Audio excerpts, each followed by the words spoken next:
dalam akhlak profesi kita diminta lemah lembut sesuai dengan Ali Imran ayat 159.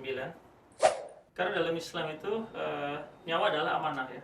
Nyawa adalah amanah Allah yang tercantum dalam surat Al-Mulk ya, ayat 2. Majelis Fikih Internasional dan beberapa fatwa kontemporer menerima mati batang otak sebagai kematian jika dipastikan irreversible.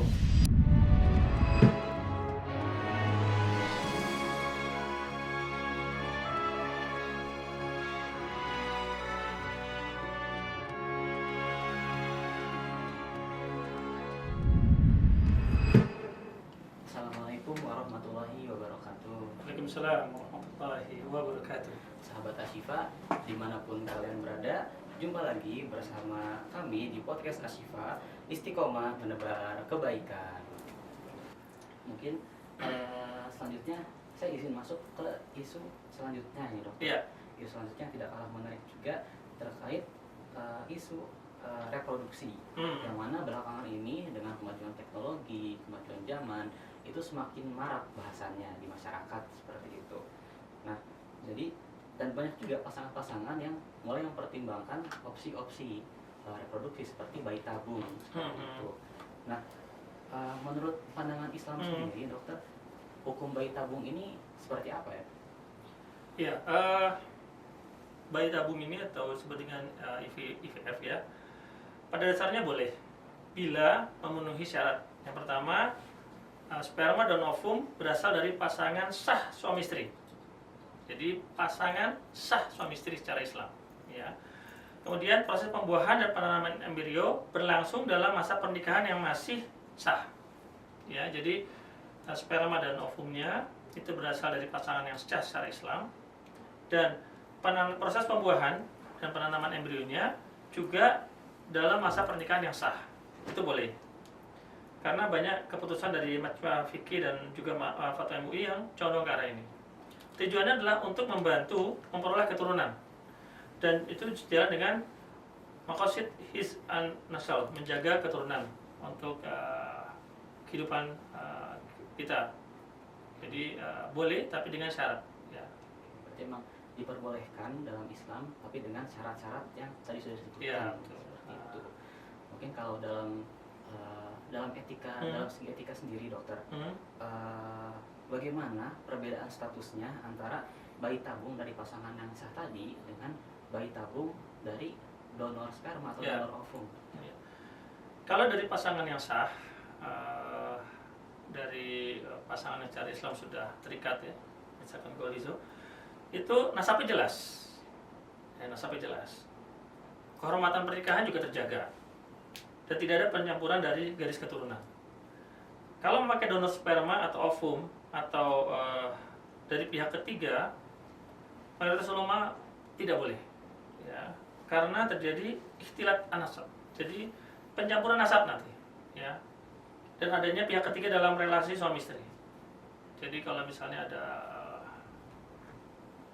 donor sperma dari laki-laki lain atau dari donor ovum dari perempuan lain, itu dalam kesepakatan yang saya ketahui ya, karena saya nggak mendalami dalam banyak fikih dan banyak hadis, itu insya Allah tidak boleh kalau bukan dari suami atau istri yang sah sumbernya ya.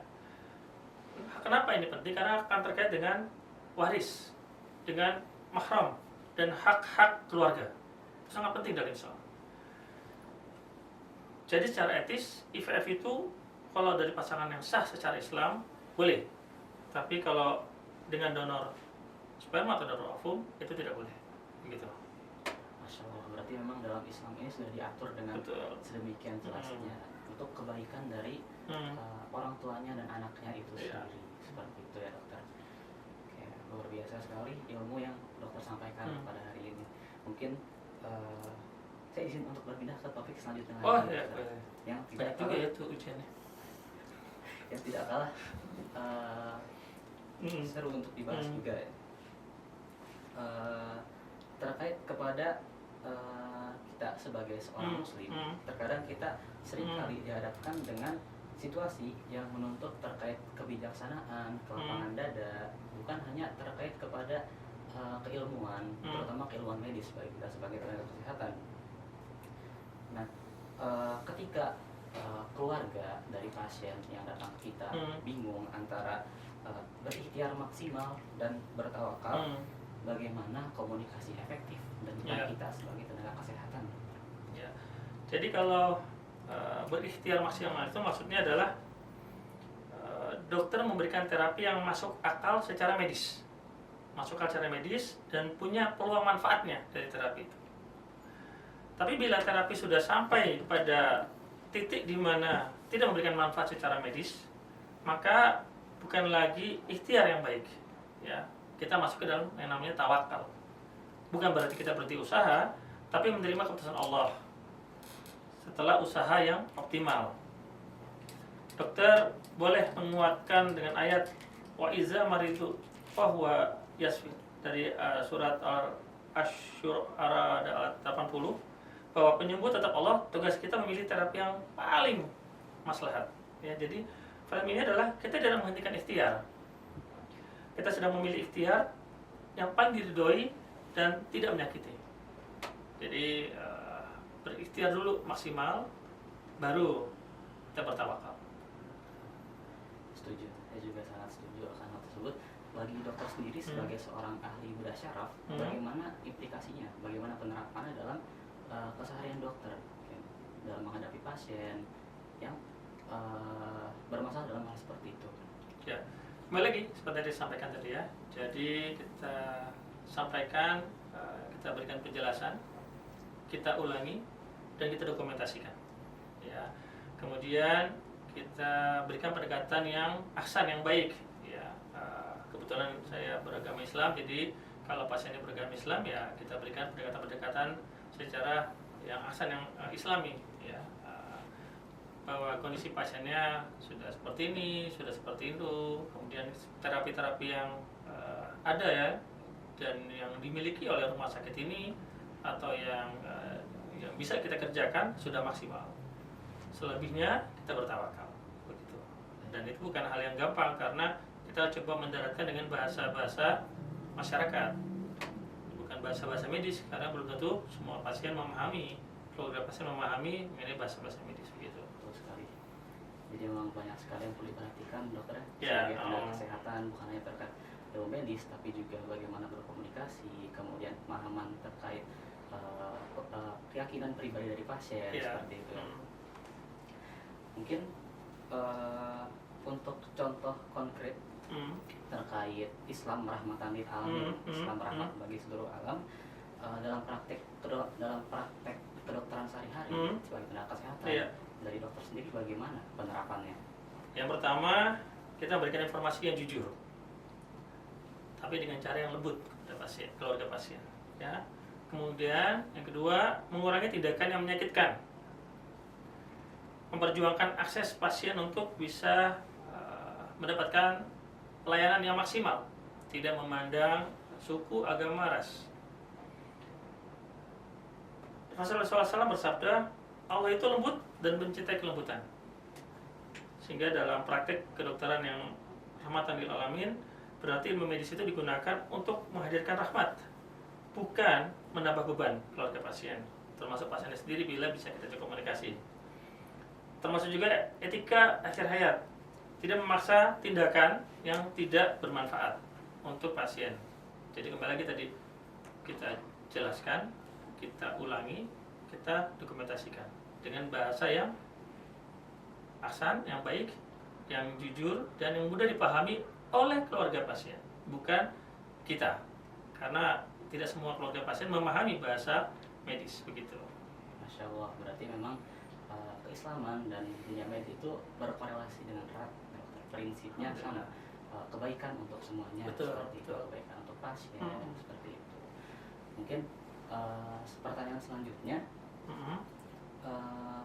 dari dokter sendiri, bagaimana dokter bisa tetap profesional di dunia yang sangat sibuk ini, dunia modern ini, dunia kesehatan? Bagaimana dokter tetap bisa profesional tanpa meninggalkan prinsip-prinsip keislaman tadi? Ya. Pertama kita serap atau kita yakini innamal a'malu binniyat. Kenapa kita jadi tenaga kesehatan? Jadi kuncinya ada 3, niat, ilmu, dan sistem. Kita tanamkan niat kita sebagai tenaga kesehatan, kemudian ilmu kita dapati dengan cara-cara yang ahsan, kemudian kita kejar ilmu itu. Dan ilmu itu tidak hanya terbatas, misalnya saya di bidang bidang saraf aja, kita juga belajar, coba mendalami atau memahami ilmu di bidang-bidang lainnya. Kemudian juga sistem, dengan sistem atau SOP ya, standar operasi prosedur yang islami, yang kita harus pelajari dan kita dalami. Harapannya kita bisa berjalan dengan baik, lebih profesional, dan memberikan yang terbaik untuk masyarakat. Mungkin kalau terkait untuk Dokter Tommy sendiri, jadwalnya kan pasti sangat-sangat padat ya dokter.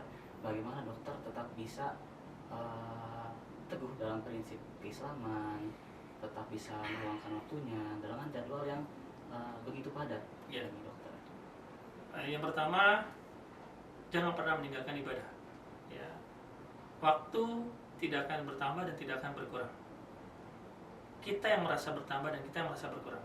Sehingga biar Allah yang memberikan kita jalan, biar Allah yang membukakan kelapangan dada, kelonggaran waktu, dan Allah pun yang akan menyempitkan waktu kita. Sehingga pertama, ibadah. Kedua, ridho dari orang tua. Kalau orang tua kita masih hidup, jangan lupa minta ridhonya mereka untuk kita sebagai tenaga kesehatan. Untuk mahasiswa jangan lupa, jangan-jangan keberhasilan Anda dalam menjalani pendidikan bukan karena Anda saja, tapi juga karena ridho dari orang tua. Yang ketiga, kita jalani dengan cara yang baik, dengan cara yang ahsan, ya, begitu. Sangat inspiratif sekali dokter. Mungkin topik terakhir ini, ini ditujukan khusus bagi generasi muda, khususnya kami mahasiswa kedokteran seperti itu. Nah,